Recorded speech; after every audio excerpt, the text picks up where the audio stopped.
You know, one of the questions I get asked all the time is, what should a 6-foot tall privacy fence cost? And the real answer is it depends, but nobody really talks about what it depends on. So in today's frequently asked question, we're gonna look into what goes into the cost of a 6-foot tall privacy fence. Let's dig into it. This is Joe Everest, the fence expert. My family's been perfecting their way of building fence for over 60 years, 3 generations. While there's more than one way to build a fence, I'm here to share with you our way. So the first thing to consider when pricing out how much a 6-foot privacy fence should cost is going to be how much fence is there to build.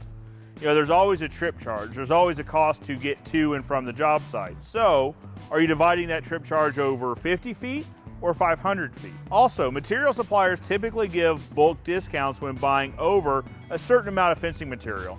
Usually it's around 100 feet or more, gets you a discount when buying materials in bulk. You know, when we're breaking down the cost of building a fence, materials are the bulk of the cost. They're more than 50% of the total. And the materials are going to depend on whether you're using treated pine, which typically costs less, or cedar, which is going to cost more than treated pine. But understand that by using treated pine, it's going to cost less today, but it's absolutely going to cost more over the lifetime of your fence. Labor is going to be the second largest cost of building a fence at roughly 30%.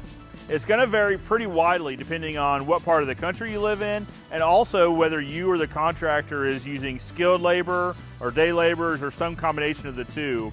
You know, my preference is to use skilled labor because it comes out with a really nice finished product.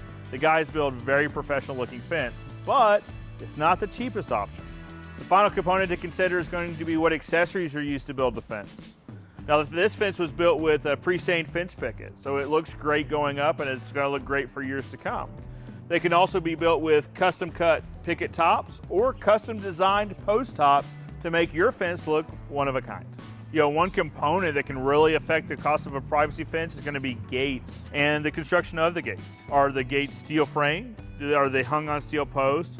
How many gates total are going to be installed in the fence? These are questions that can really impact the total cost of your privacy fence. So in conclusion, there are 5 things that will affect the price of your next privacy fence. Number 1, how much fence are you having installed? 2, what materials are you using to install that fence? 3, labor used when building the fence. Are you using skilled labor, day labor, or a combination of the two? 4, what accessories are you using to build the fence? Number 5, gates. How many gates are you going to use and what are they going to be built out of? Now, I completely understand there are more things that go into pricing a 6-foot tall privacy fence, but when taking the whole price of the fence into consideration, these are most certainly the top 5 things that will influence the price of your next privacy fence.